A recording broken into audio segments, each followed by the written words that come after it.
Buenas tardes, auditorio presente o que está recién conectándose. Estamos dando inicio a un seminario más del Departamento de Salud Pública. Agradecemos a la Facultad de Medicina, a la doctora Guadalupe García de la Torre, a Samantha, a toda la gente que hace posible esta conexión. El día de hoy vamos a tener una charla, una plática que me fue solicitada respecto de la estrategia de quédate en casa con perspectiva de género. Y bueno, déjenme presentarme. Soy Nayeli Cortés Hernández, Nash realmente, profesora del Departamento de Salud Pública. Ahí me toca coordinar la asignatura de Salud Pública y Comunidad. Soy integrante del programa de estudios de género en salud y presidenta de la Comisión Especial de Equidad de Género del Consejo Técnico de esta Facultad de Medicina. Mi formación es médica, soy madre, soy mujer, hice la especialidad en medicina social, la maestría, y la maestría en pedagogía la estoy terminando, por lo tanto le debo a la sociedad ya 2 tesis que independientemente de los procesos de titulación y cosas por el estilo, pues uno tiene el compromiso de terminar estos ciclos y presentarlos. Básicamente creo que con eso podemos dar inicio. Samantha, si me gustas pasar la primera diapositiva. Les comento que la dinámica, para quienes no están familiarizados, es que hacemos la presentación y al final damos un espacio para las preguntas y respuestas. Bueno, hoy vamos a hablar del quédate en casa con perspectiva de género, que fue lo que se me solicitó, y para mí es importante entender esto a partir de la mirada feminista. Yo le puse como subtítulo Feministas al Rescate, políticas del cuidado analizadas desde la perspectiva de género en medio de lo que se le ha llamado guerra cultural y su decantación en la cultura de guerra. La que sigue, por favor, Samantha. Gracias. Bueno, he querido dedicar esta presentación a 4 maravillosas mujeres que han sido pilares en mi formación como feminista, mi formación de la mirada de la perspectiva de género. La primera es Magali Quintana, una feminista nicaragüense que durante toda su vida se entregó a la lucha social y trabajó con jóvenes por los derechos sexuales y reproductivos en Católicas por el Derecho a Decidir. La que sigue, por favor. La segunda tenemos aquí a Débora Tájer, una feminista argentina, catedrática de la Universidad de Buenos Aires. Ella trabaja en la cátedra de Introducción a los Estudios de Género y Psicoanálisis. La que sigue, por favor. A la profesora Luz María Moreno Tetlacuilo. Ella es una feminista mexicana, es fundadora y coordinadora del programa de estudios de género en salud en la Facultad de Medicina. La que sigue, por favor. Y tenemos a María Galindo, esta feminista boliviana que es del movimiento boliviano anarquista feminista Mujeres Creando, que a diferencia de las otras 3 a quienes sí conozco personalmente, pues a ella solamente la he leído. La que sigue, por favor. Cobijada con las enseñanzas y la generosidad que estas mujeres han tenido para conmigo, vamos a analizar entonces este trabajo que les presento hoy. La que sigue, por favor. La perspectiva de género, en principio, tenemos que saber que es una perspectiva de análisis social. Entonces me interesó plantearles qué es lo que está diciendo las ciencias sociales al respecto de la pandemia en general, no específicamente de la estrategia de quédate en casa, pero en general qué están diciendo las ciencias sociales. Y entonces para hacer este análisis no lo hice yo, sino que invité aquí a la presentación del doctor Arteaga. Seguramente ustedes ven súper pequeñitas las imágenes, pero el doctor Arteaga presentó a estos 14 autores y los agrupó en 3 grandes tendencias de pensamiento de los cientistas sociales que hoy están diciendo algo respecto de la crisis sanitaria presente. Y entonces tiene un primer grupo de cientistas sociales que hablan de que centran su mirada en cuestionar cómo el retraimiento del Estado hacia las responsabilidades que le corresponden para con la población ha hecho que esta crisis sea como de las dimensiones que hoy tenemos, y entonces lo que plantean es la necesidad de que el Estado regrese a hacerse cargo de las funciones que le corresponden. El segundo grupo, digamos, importante que él reconoce como tendencia es el grupo que se ocupa de plantear sus análisis desde una mirada del desencantamiento. Es un grupo que tiene una racionalidad política económica y lo que plantea en términos de la pandemia es una mirada más bien crítica, que dice que esto no es un punto de inflexión en el que la humanidad va a tener un cambio radical, sino que al contrario se van a profundizar las tendencias socioeconómicas y políticas, ideológicas hasta hoy presentes. Por lo tanto, va a haber una mayor mercantilización de la vida pública, se va a recrudecer el neoliberalismo, se va a garantizar la biopolítica y se va a profundizar lo que se conoce como necropolítica. Y digamos que todos estos elementos, cada uno requeriría pues un propio seminario para poder explicarlos. Sin embargo, aquí es importante plantear que para estos cientistas sociales el punto clave es que la pandemia va a servir como un pretexto global que va a dar la licencia para que se impongan estados de excepción, que lo curioso de estos estados de excepción, un poco como la lógica de los discursos de las crisis económicas, ¿no? Que tienen una frontera delimitada temporal pequeña, este estado de excepción, la cualidad que va a tener es que no va a ser excepcional, ¿no? Justo no va a ser excepcional, sino va a ser la constante, y además en dimensiones globales, mundiales, ¿no? Entonces tampoco va a ser excepcional en términos territoriales.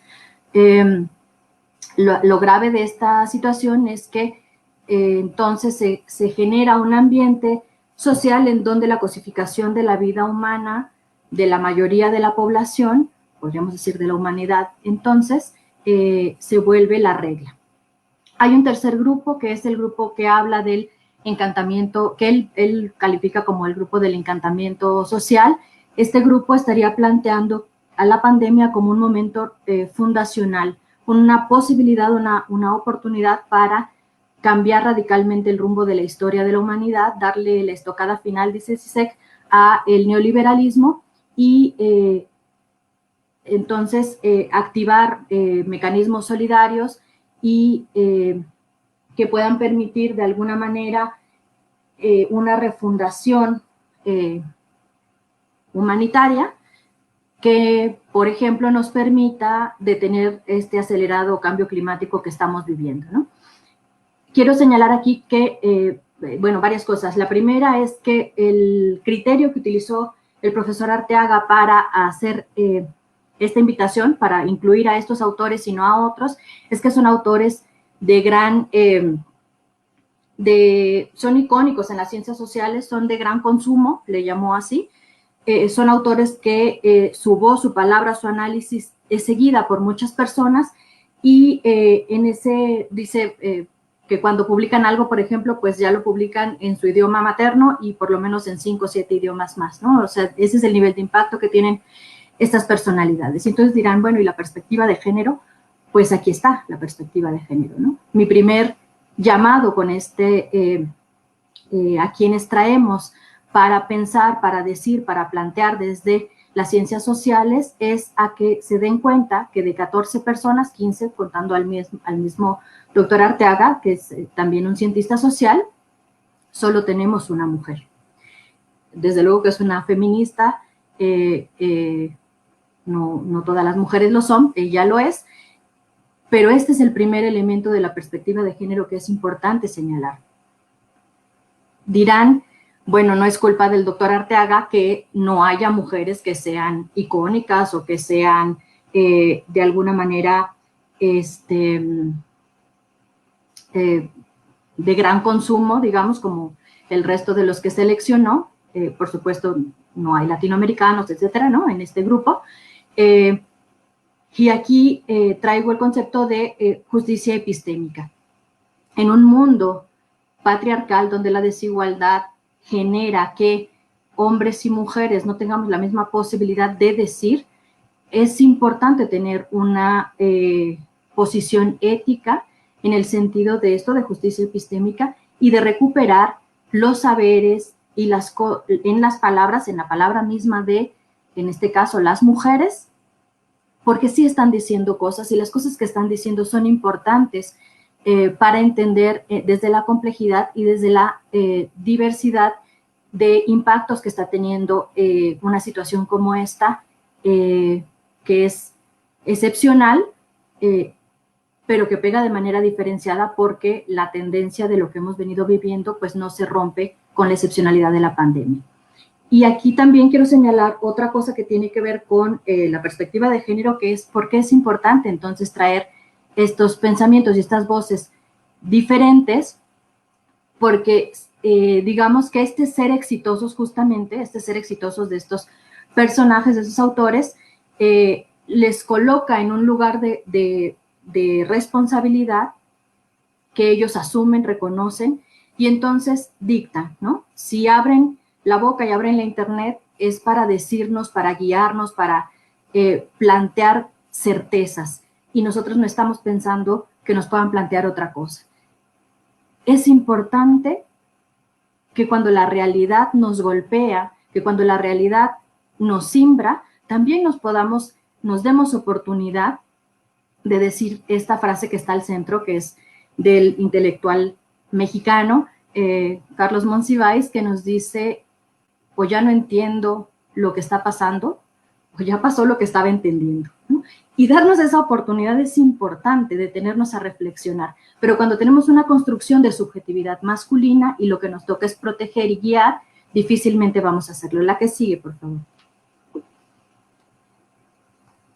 Ahora queda un poco más claro por qué me hago cobijar y analizar esta estrategia de quédate en casa, pues desde la perspectiva de feminista y acompañada de estas mujeres. La que sigue, por favor.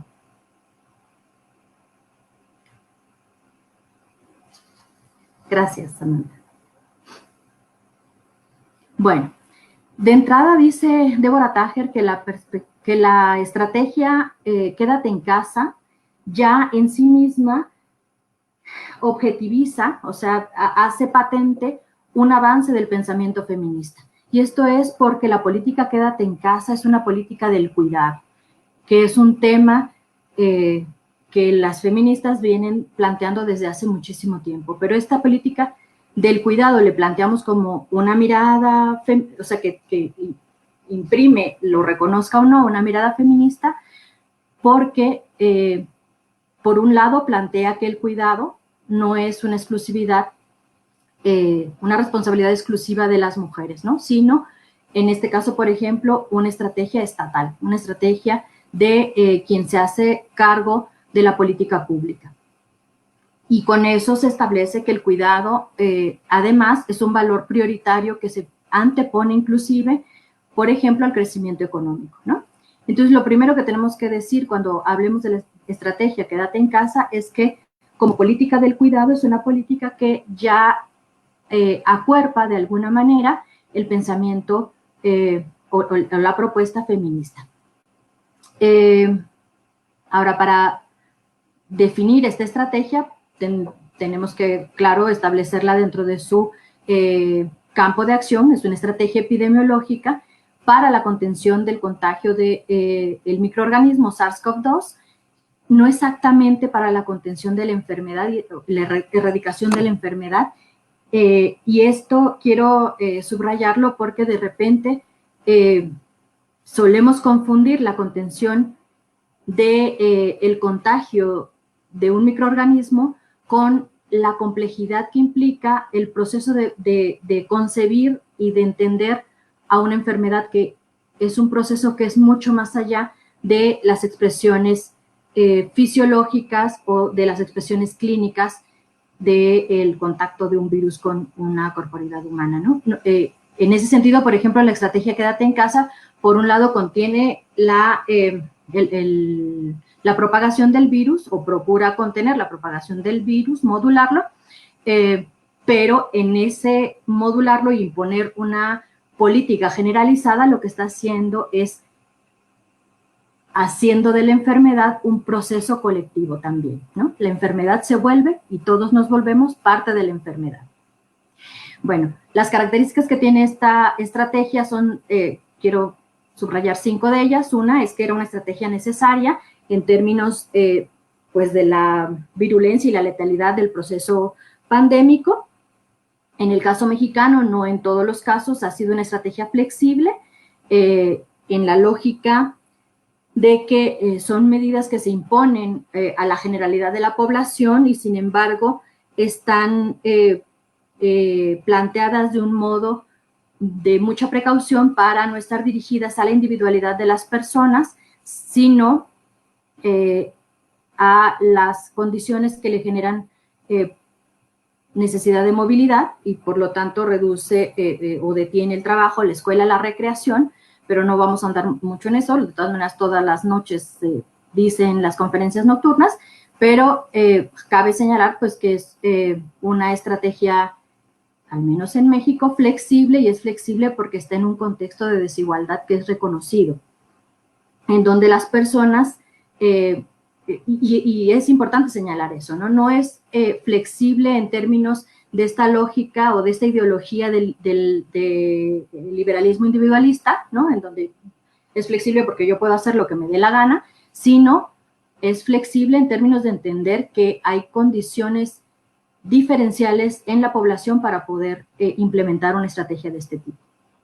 Y también por eso es una estrategia que no es infalible, es una estrategia falible, es una estrategia que para poder ser eficaz necesita el convencimiento de muchas voluntades para que todas ellas hagan implementen las adaptaciones necesarias para poder mantener la sobrevivencia y la reproducción social, la reproducción de la vida, en un contexto de desaceleración económica radical, ¿no?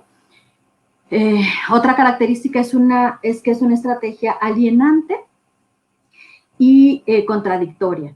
El asunto es que es una estrategia que, si bien reafirma la autonomía, por ser flexible, reafirma la autonomía de las personas, yo decido obedecer, pero, obedecer o no, pero digamos que se realiza la estrategia en tanto yo obedezca, ¿no? Y entonces ahí hay una contradicción. Y la otra contradicción está en que se hace efectiva en tanto es una estrategia activa, mientras nosotros decidamos inmovilizarnos, ¿no? Una última característica que quiero señalar es que esto que han llamado que es una estrategia reveladora, en términos de que hace patente, recrudece las desigualdades sociales que son preexistentes a la pandemia.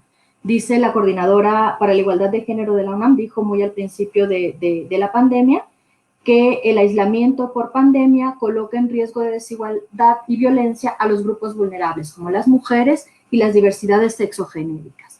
Pero en realidad no es la pandemia o la estrategia la que generan el riesgo. Ese riesgo era precedente a la pandemia. Y lo que hace la estrategia es recrudecer, mostrar, más que revelar, develar, quitar el velo, no de la realidad, sino de los ojos de quienes quieren quitarse el velo, porque también es cierto que quienes no han visto la desigualdad, pues la desigualdad ha estado ahí burda y cruda.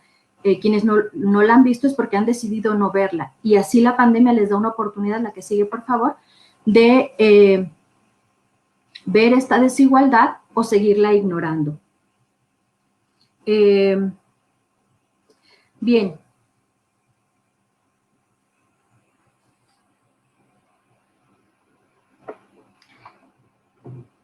El punto ahora, dice Adriana Luna, ¿no?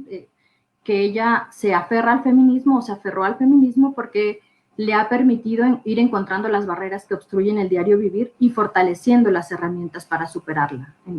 Para muchas mujeres ha sido eso. Y entonces yo quiero traer el pensamiento feminista aquí justo porque hay que pensar en este contexto cuáles son las barreras, la que sigue por favor, del diario vivir que nos impone esta realidad y podríamos, la realidad presente, el momento de hoy. Y podríamos plantear que las barreras del diario vivir que nos imponen están contenidas todas en la pandemia, ¿no? En la enfermedad ahí sí como proceso complejo y amplio y no solamente de las personas enfermas.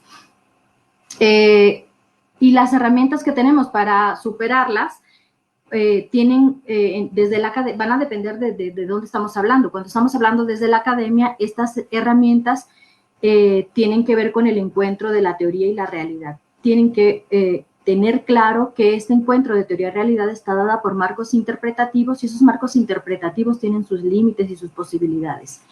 El tema de la temporalidad es crítico en estos marcos interpretativos y las posibilidades que nos dan de comprender los horizontes, y hacerlo desde la reflexión feminista nos permite tematizar los escenarios post-pandemia. Por ejemplo, hasta ahora el pensamiento dominante para comprender el encuentro entre teoría y realidad ha sido la mirada epidemiológica. Y esta mirada epidemiológica, vamos a ver qué ventajas nos ofrece para comprender esa realidad.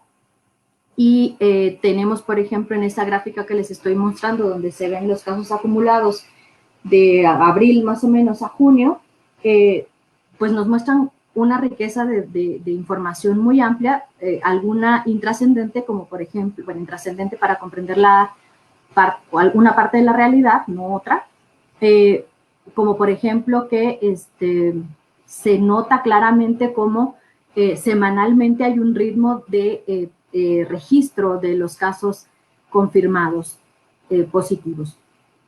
Eso es un artefacto para comprender el crecimiento de la pandemia, por ejemplo, pero también nos muestra y nos habla pues más bien del sistema de registro. Lo otro que nos puede mostrar ahí es que la enfermedad tiene un comportamiento diferencial entre hombres y mujeres y eso para el tema de hoy podría ser sustantivo. La que sigue, por favor.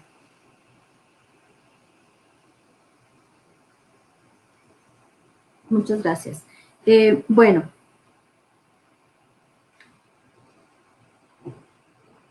digamos que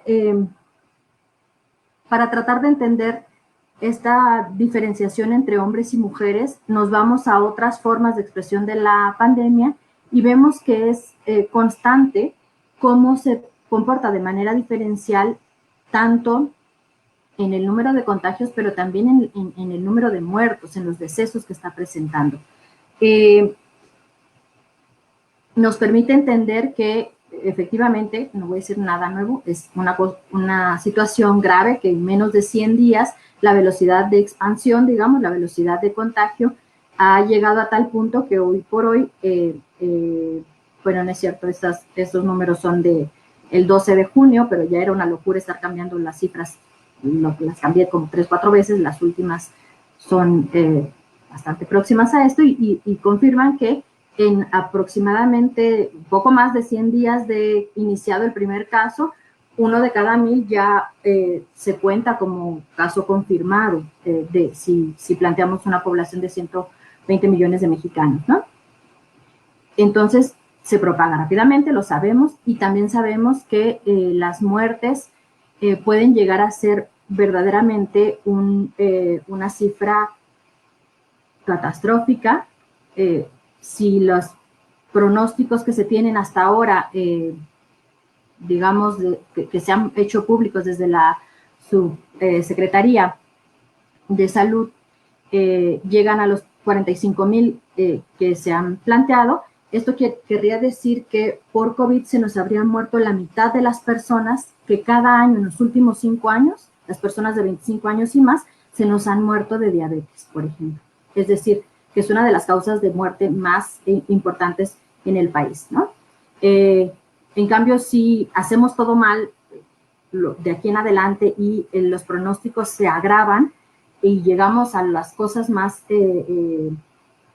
negativas que se han planteado como pronósticos y llegamos a los 75,000, a los 70,000 muertes por el coronavirus, estaremos entonces en un momento estaremos planteando que se nos habrían muerto el 10% de las muertes que esperamos cada año, que son alrededor de 700,000, por esta causa. Aquí hay que tener cuidado de no banalizar a partir de decir, bueno, pero es que hay otro 90% que no va a ser noticia y que a nadie le está importando. Y aquí otra vez la mirada feminista, particularmente de Butler, nos es importante para decir que todas las muertes importan, ¿no? Aquí el asunto es, sí, un 10% que se va a adicionar a lo que habitualmente esperábamos, pero quiero llamar la atención para no entrar en esta disputa de cuáles son las muertes importantes, ¿no?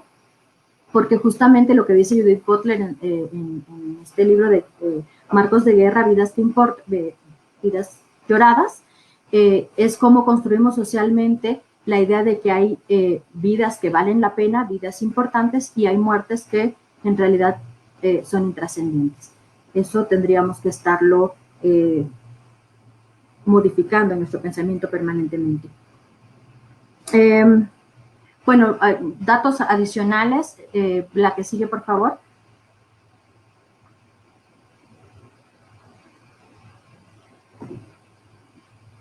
Me regreso, es pensar qué es lo que nos están diciendo, qué es lo que nos están permitiendo comprender en términos de la relación sexo-género, la producción que además quiero señalar hasta hoy ha sido una producción diaria, pública, a la que se le tiene acceso, a la que además nos explican todos los días y se le explica a una prensa que pues la comprende como puede, y ahí hay también una mediación porque nos la transmite también como puede o como le permite una condición y un posicionamiento político. Y sin embargo la academia tiene que ser distinta a eso, y la academia tiene que plantearse por qué hace unas lecturas y no otras de esa producción de datos tan importante desde la mirada epidemiológica.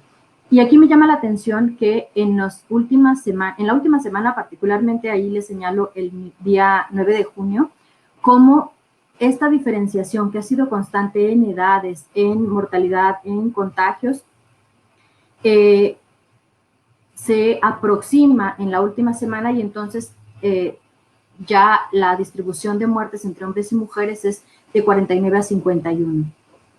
Y no como había venido siendo como de 6-4. Y aquí yo quiero llamar a las epidemiólogas, los epidemiólogos del Departamento de Salud Pública, particularmente del Programa de Estudios de Género, para que nos pongamos a ver qué es lo que está pasando. Puede ser esto consecuencia de, otra vez, un artefacto en el registro, puede ser consecuencia de que la pandemia se está trasladando a otras zonas geográficas y entonces está teniendo un comportamiento diferente, o mutó el virus, o las otras zonas geográficas en términos de el registro de casos positivos está teniendo, buscando de manera diferencial entre hombres y mujeres. ¿Qué es lo que está pasando? Que hay un cambio de este tipo, y bueno, para eso primero hay que detenerse a ver si este cambio es persistente o no. Lo cierto es que la que sigue, por favor, cuando regresamos a ver la fachada de defunciones, pues regresa, incluso se reafirma, si ven el acumulado ya marca una diferencia de 33 a 66 hombres-mujeres, y el de ese mismo día, 9 de junio, otra vez puede ser un artefacto, pero regresa a este distanciamiento 70-30. Aquí quiero señalar que el trabajo de la academia no es irse como a bote pronto a tratar de señalar razones biológicas o culturales o sociales de primera instancia, porque una diferencia tan constante, insisto, tan constante en muertes, en formas de enfermarse, en edades, etcétera, difícilmente se están determinadas por una sola condición. Lo que nos toca a nosotros es plantear qué tanto peso tiene cada una de esas dimensiones que hacen esta diferencia. Entonces, por ejemplo, estos datos pues ya no nos dicen, ya no nos dan posibilidad de entender esas diferenciaciones, esa es la limitante que tienen. Sí nos dicen que las personas que más se mueren son las que tienen hipertensión, diabetes, obesidad, tabaquismo, pero la diferencia entre hombres y mujeres de hipertensión y diabetes no es significativa en la población. Y la diferencia de obesidad sí tiene una cierta tendencia, pero es hacia las mujeres, no hacia los varones. Y el tabaquismo que sí tiene una marcada diferencia entre hombres y mujeres, pues es responsable de menos del 10% de estas muertes. Entonces, no es responsable, no se asocia, quiero decir, ¿no? Tampoco nos da suficiente información para poder decir que que los otros elementos estén teniendo una diferenciación entre hombres y mujeres que expliquen pues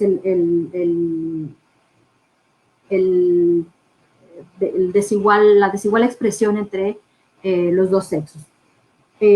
Yo quiero señalar que es riesgoso, no sería riguroso para mí plantear que hay determinaciones genéricas detrás de solamente genéricas en términos de roles de género, de estereotipos de género, atrás de estas expresiones, y que lo que nos toca es ponernos a estudiar qué están influyendo en estas formas de expresión. La que sigue, por favor. Y para eso pues hay que situar, porque se acuerdan, estábamos hablando de quedarte en casa, ahorita vamos a regresar para allá, hay que situar a la pandemia. La pandemia se encuentra en un país que no nace el 28 de febrero, sino que está mucho más importante situarla, que es un país que está en un periodo muy largo de empobrecimiento, digamos que esa es como la temporalidad a largo plazo, y en el último mes, antes de la inmovilización, pues tenía una reactivación, una activación con resonancia mundial del movimiento feminista. ¿Por qué quiero llamar esto la atención? La que sigue, por favor. Gracias, Samantha. Porque aquí es donde entra esta idea de la guerra cultural y la cultura de guerra. Dice esta autora, María José Rodríguez, que la guerra cultural es una refundación sociocultural que está dada porque el capitalismo llega a un límite y entonces necesita refundarse y hace una transformación conservadora donde encuentra nuevos mecanismos de acumulación. Básicamente diría eso. El asunto es que esta guerra se establece contra los pobres, a quienes les culpa de su exclusión y además les culpa de la inseguridad generalizada. Y les exige fuerza moral para salir de su condición de pobres.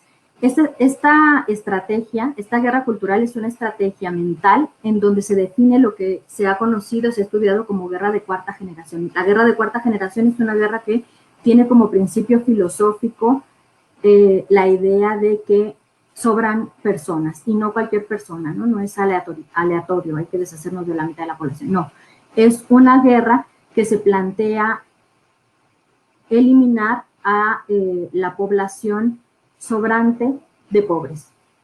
Es una guerra asesina que sin embargo es invisibilizada porque sus principales formas de actuación no son las clásicas de la guerra militar, sino tiene componentes sociales y económicos que atentan contra el trabajo decente, lo que la OIT llama como trabajo decente, contra la posibilidad de esta población pobre incorporarse a la educación e implementando políticas para expulsarla de los procesos académicos, atenta contra la vivienda, contra los servicios de salud y en general contra todas las posibilidades de mantener las necesidades básicas de la reproducción de la vida.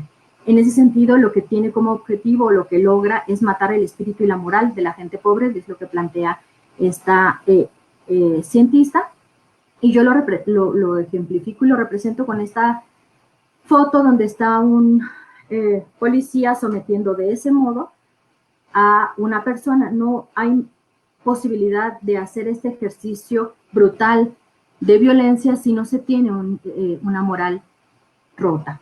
La que sigue, por favor. El asunto es que esta guerra tiene un ir y venir hacia procesos, nuevamente, ¿no? Hay todo un componente de plantear la idea de la inseguridad y la inseguridad vinculada a las protestas de esta gente que está sistemáticamente excluida.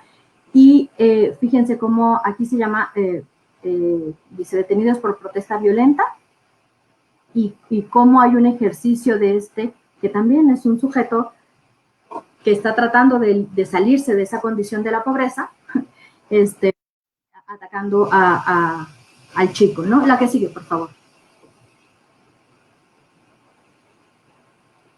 Bueno, esta guerra de cuarta generación tiene su expresión de género porque ha ido modificándose hacia cambiar su objetivo en atacando los cuerpos de las mujeres. Y ha modificado también los tipos de violencia que se ejercen, que tienen que ver con formas específicas de tortura y de destrucción que se perpetra sobre estos cuerpos.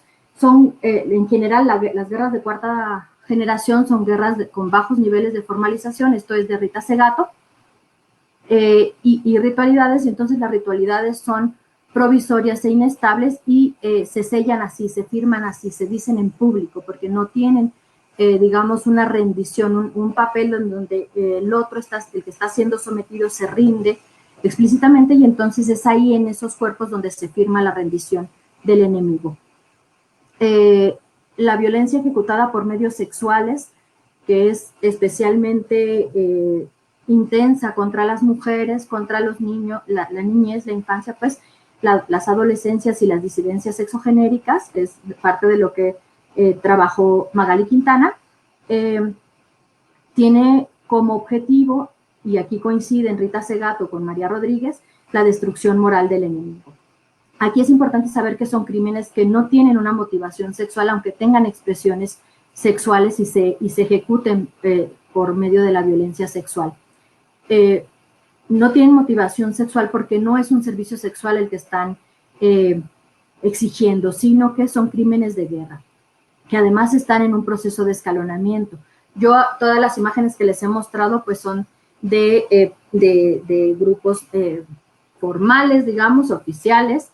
Sin embargo, esta es parte de la expresión del escalonamiento, porque en realidad antes de esto se encontraban mucho más en expresiones paramilitares, en el marco de la guerra contra el narcotráfico, en otras formas de ejercicio de la violencia, que ahora ya de manera más explícita pasan a los cuerpos militares y se dirigen no de una guerra de tropas contra tropas, sino contra la propia población. Lo importante de esto es que se escalona en cuanto al número de víctimas, de mujeres asesinadas, de cuerpos de mujeres, pero también hay un escalonamiento, decíamos, de las formas de violencia que se ejecutan, y también hay un escalonamiento en cuanto a que se vuelve ya un ambiente generalizado en donde no solamente es el policía, no solamente es el paramilitar, sino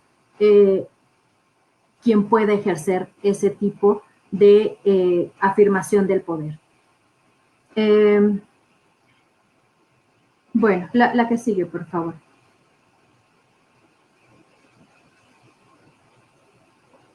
En esta guerra contra los pobres, sigue diciendo María Rodríguez, hay una fuerte estrategia de disciplinamiento y derrota. De lo que termina reproduciéndose en términos de ciencias sociales, estoy tratando de hacer una síntesis porque ya se nos acabó el tiempo.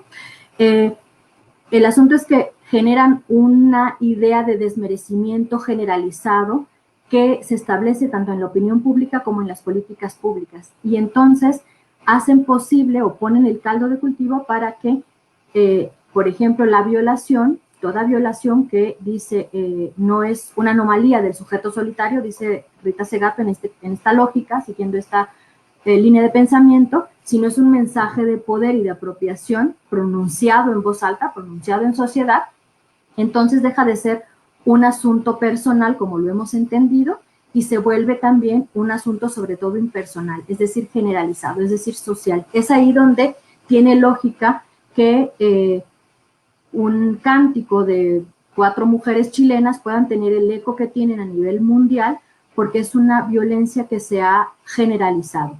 La que sigue, por favor. Lo que señalan estas autoras es que tienen como finalidad una pedagogía de la crueldad para afirmar la reproducción del ejercicio del poder. Y entonces, para nosotros es necesario investigar y desarticular a estos agentes perpetradores del daño, pero no podemos hacerlo si no entendemos que esta violencia transita por escenarios absolutamente impersonales, a pesar de que ocurren al interior de los hogares, porque tienen que ver con todo un entramado de pensamiento respecto de la imposición del poder.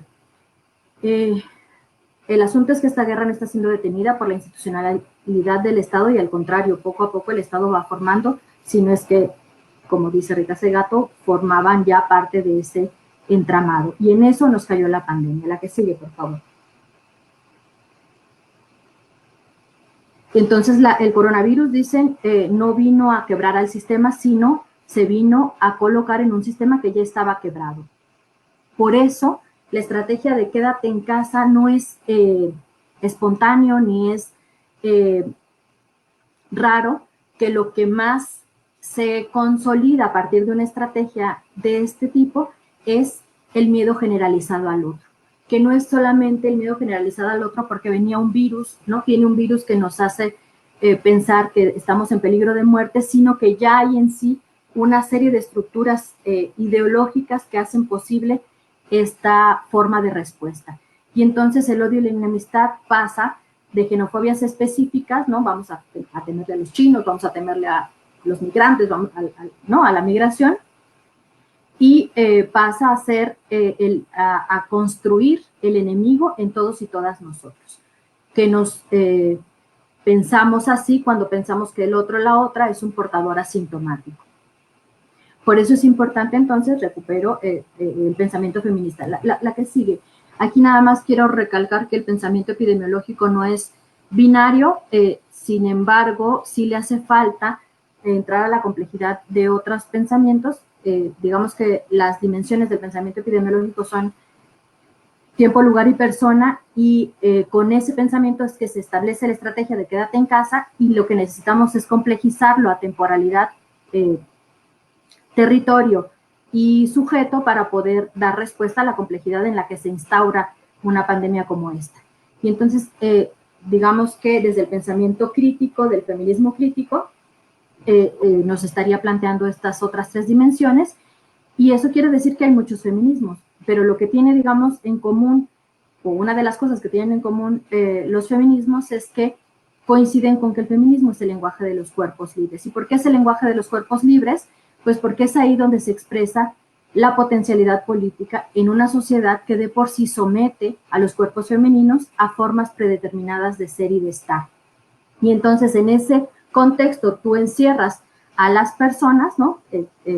Con su agresor, y desde luego que pues se van a expresar estos sometimientos a los cuerpos femeninos.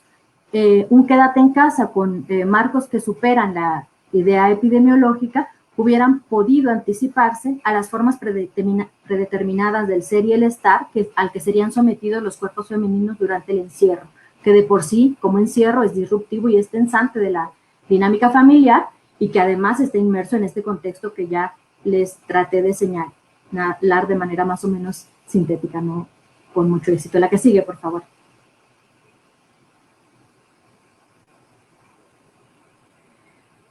Dice otra persona, tuve una infancia violenta y una anulación de la autoestima y de mi cuerpo. Otra vez, un quédate en casa con perspectiva de género feminista habría regulado o detenido, por ejemplo, la escuela básica televisada y el teletrabajo, o habría hecho más énfasis en una campaña para la distribución de las tareas durante el encierro, de tal manera que no fueran negadas, no fueran anuladas tanto la autoestima como el cuerpo de esas infancias. Y al mismo tiempo, sumándolo con la anterior, habría sabido que a las mujeres se les iba a sobrecargar estos trabajos adicionales. Finalmente dicen estas compañeras, la Santísima Trinidad que nos condena a las mujeres es la vergüenza, la competencia y el miedo. Y feminismo es entonces, dicen, romper esas tres cadenas. Si esto se hubiese pensado también desde el quédate en casa con una mirada más amplia que solo la epidemiológica, habríamos podido entonces pensar que tanto esta estrategia iba a fortalecer, como lo hizo, la vergüenza, la competencia y el miedo. La que sigue, por favor. Gracias. Bueno, dice Débora Tájer, entonces, que parte del retraso en las acciones eficaces con respecto a la violencia de género es su multicausalidad y su abordaje intersectorial, que es mucho más complejo, aunque parezca mentira, que una respuesta epidemiológica a una pandemia viral. Y entonces nos llama a recuperar las demandas del movimiento feminista. Entonces plantea también que no todo se le puede dejar al Estado. Y entonces dice qué demandas de la agenda feminista se le han dado seguimiento, a qué demandas, qué respuestas ha conseguido por parte del Estado y sus instituciones, eso es importante, y cuáles por parte del conjunto social. La que sigue, por favor. Ya casi acabó, se los juro. Bueno, aquí nada más destacar la posición que ha planteado consistentemente la doctora Luz María Moreno Teclacuilo, que es para pensar las demandas feministas hace falta que en la docencia estudiemos los hechos asumiéndonos como sujetos epistémicos, reconociendo nuestro posicionamiento desde la subjetividad, no solo teórica, sino también ética y política, para inclinarnos en favor de la igualdad. La que sigue, por favor. Y entonces pensar a la pandemia con una crisis ecológica y no la crisis ecológica como una exterioridad. Y esto porque ante la pandemia con una crisis ecológica se utilizan formas de reajustar la productividad, y entonces el feminismo nos llama a estar alertas, el ecofeminismo sobre todo, porque el entramado institucional ahora lo que está haciendo es localizar la producción, sobrecargándola en las mujeres y reorganizándola en redes mucho más jerárquicas, porque es como el teletrabajo y el control a la distancia se puede ejecutar. Y entonces es necesario transversalizar de otras formas el género y los feminismos para hacernos todos cargos del trabajo, el reparto desigual, eliminarlo y hacernos cargo de les hijes. Bueno, dice en este punto Tájer otra vez que es urgente ya no postergar un trabajo con las masculinidades. La que sigue, por favor.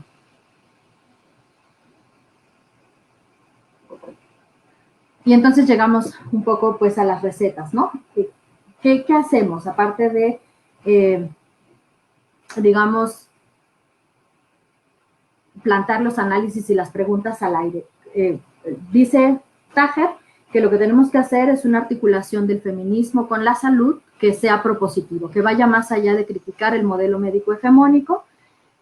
Dice que también nos toca movilizarnos contra la violencia machista como sociedad civil y desde todos los espacios que ocupamos, exigir hacer una contraloría social y de gestión y acompañar los procesos que se van, que se siguen dando, aunque no los veamos, que no se detuvieron. Algo que es súper importante es desfamiliarizar los cuidados, ¿no? Dejar de pensar, por ejemplo, que el quédate en casa, en este sentido de que hablamos de que es del cuidado, entonces es un quédate en casa maternal. No, es un quédate en casa con responsabilidad social sobre el cuidado.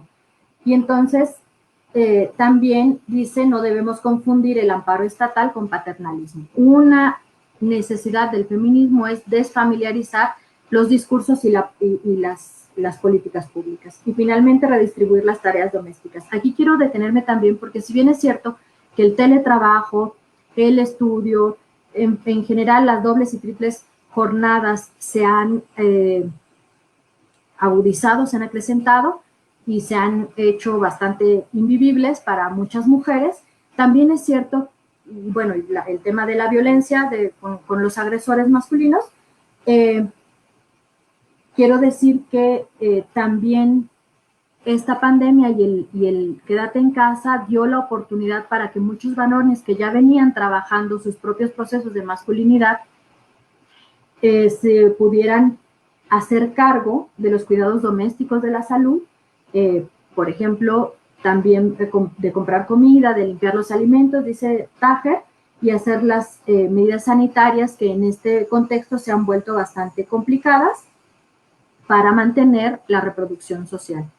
Y eso también, o sea, no todo ha sido oscuridad, ¿no? En la parte institucional, particularmente en la formación médica, este es uno de los propósitos del programa de estudios de género y salud. Dice la formación de profesionales de la salud capaces de cuestionar los estereotipos y roles y relaciones de género desiguales e injustas, así como incluir un enfoque de género en su práctica cotidiana. Y yo digo, y en la extraordinaria. La que sigue, por favor. Y aquí vamos a invitar a María Galindo, esta mujer que, boliviana les digo, que dice, nos reta, es siempre muy retadora, ¿no? Y dice, ¿qué pasa si nos preparamos para besar a los muertos y para cuidar a las vivas y los vivos por fuera de prohibiciones? Que lo único que están produciendo es el control de nuestro espacio y de nuestras vidas. Y todavía afirma, remata diciendo que el contagio, ¿no? Que el contagio nos pesque cantando y abrazándonos, porque el contagio es inminente. Y esto lo traje a colación por esta campaña donde nos piden en el metro no cantar porque nos contagiamos, ¿no? Y de pronto en esta lógica vamos aceptando cosas verdaderamente inaceptables en donde para conservar la vida estamos renunciando a la vida. Lo que sigue, por favor. Y entonces dice María Galindo que hay que, o sea, que lo que nos queda, la verdadera única opción que nos queda es repensar el contagio, es cultivarlo, es exponernos. Dice ella, es desobedecer para sobrevivir. Y esto no se trata, dice, de un acto suicida, sino de sentido común. Porque entonces ya no estamos en la lógica de no me quiero contagiar, no me voy a contagiar, no me voy a contagiar, sino estamos preparando nuestros cuerpos de un contagio que es inminente, que va a ocurrir, que cuando estamos diciendo que deja de ser pandemia y se convierte en endemia, el COVID, el contagio es inminente y no podemos permanecer eternamente encerradas y encerrados. Y entonces lo que hay que hacer es prepararnos, dice ella, para eso. Y con esa certeza, con la certeza de que en algún momento nos vamos a contagiar, procesemos nuestros miedos.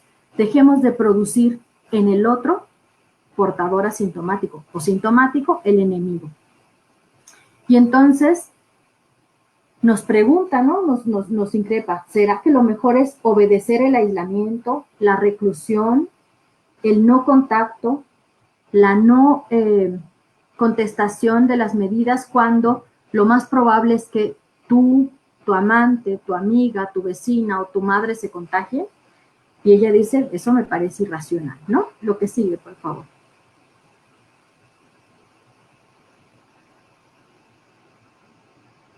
Y lo que tenemos por seguro, lo que sabemos a ciencia cierta, es que la gestión de esta enfermedad será mayoritariamente domiciliaria y sin embargo no nos hemos preparado socialmente para eso. Entonces lo que plantea es, preparémonos para eso. También dice, necesitamos alimentarnos para esperar la enfermedad y así un par de seminarios, pues es lo que estábamos diciendo aquí. Necesitamos cambiar la dieta para resistir y a todos los niveles hacer lo que nos corresponde para que eso sea posible. Desde las políticas que ya por fin den contención a estas grandes industrias de la alimentación que están ahí para matarnos, hasta las prácticas cotidianas al interior de las cocinas de nuestros hogares. Y dice, porque el contagio, en realidad el contagio es como respirar. No poder respirar es a lo que nos condena el coronavirus, dice. Más que por la enfermedad, por la reclusión, por la prohibición y por la obediencia. Les recuerdo que es una feminista anarquista y desde luego que lo que plantea es necesitamos hacernos cargo de todo esto que llama la autogestión de la enfermedad, la autogestión de la debilidad, del dolor, del pensamiento y de la esperanza. La que sigue, por favor. Y eso no va a ser automático. Las mujeres siempre hemos estado ahí, les muestro el movimiento médico que no tiene que ver con ninguna pandemia, es un movimiento médico del 64 y ahí están las mujeres activas, pero tenemos que hacerlo explícito. La del lado derecho es el movimiento médico reciente que se está generando, ahí sí en torno a la pandemia, y también están hombres y mujeres luchando, pero lo que quiero señalar con esto es que tenemos que juntar memoria, experiencia y refundar la utopía. Si se lo dejamos así a manos libres, a que ocurra como tendencia solita, no va a ocurrir. Y lo que va a pasar es que vamos a regresar a un escenario post-pandemia mucho más machista, mucho más recrudecido, más jerárquico, más todo lo que ya dije, porque desgraciadamente siempre se puede, si estaba mal, que esté peor. Y nosotras no estamos en esa disposición de permitirlo. La que sigue, por favor. Porque nosotras estamos acá. Les voy a presentar ahora un video de 2 minutos, se los juro, es muy lindo. Está en una plataforma, fue necesario hacerle ahí algunas cosas para que lo pudieran ver. El asunto es que lo hacen esta colectiva de Galáctica y de Desert, que es otro grupo de feministas.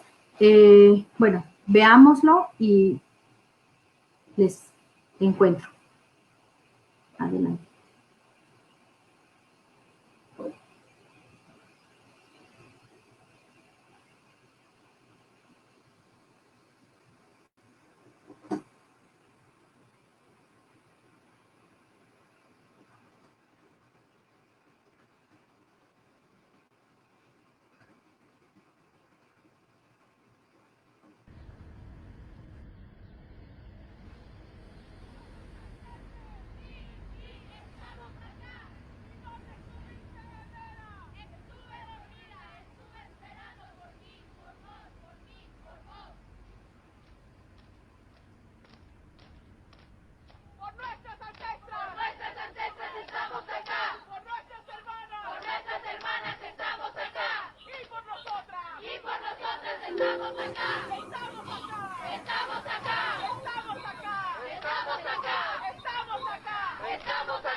Entiendo que ahora vamos a tener solo tiempo para una pregunta. Les pido una gran disculpa por ello, pero bueno, así es, así me pasó.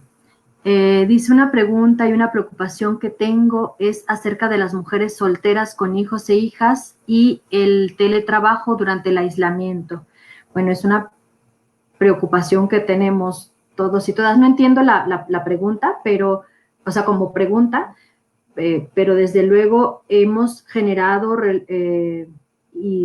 ideas de familia, ideas de conjuntos sociales básicos, donde se han roto las redes de apoyo, y en un momento en donde toda el cuidado se centra en la individualidad o en el núcleo familiar, esto se vuelve verdaderamente insostenible y entonces genera que tanto esos niños, esas niñas no tengan el respaldo de la vida adulta haciéndose cargo de ellos y ellas,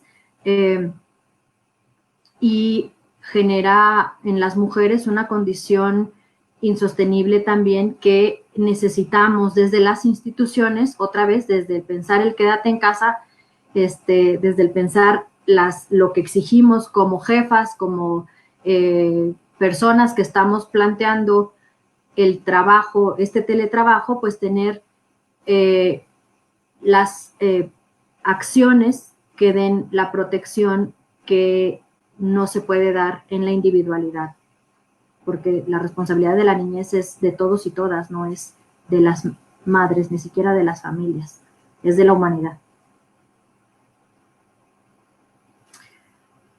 Pues bueno, dice, muchas gracias, me pasaron otra, doctora Nayeli. Por lo tanto, ¿cuáles serían algunas estrategias que desde la salud pública pudieran dar cuenta?